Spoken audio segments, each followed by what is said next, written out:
Are you selling or getting ready to sell a vacant property? Well, stop and do me a favor. Go contact your insurance agent and find out if you have coverage on your property being vacant.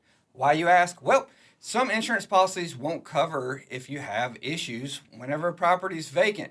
Make sure that you've got complete coverage. Right now, we've got a buyer who's trying to purchase a property and the seller had a water issue, had a pipe blow up.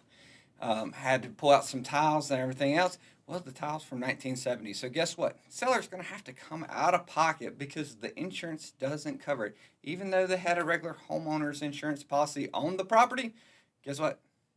They're out of pocket, and there's nothing you can do about it.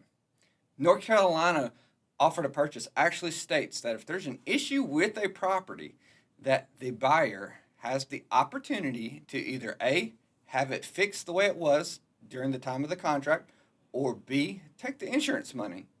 So right now, that seller's in a pickle. Thank God we don't represent that seller.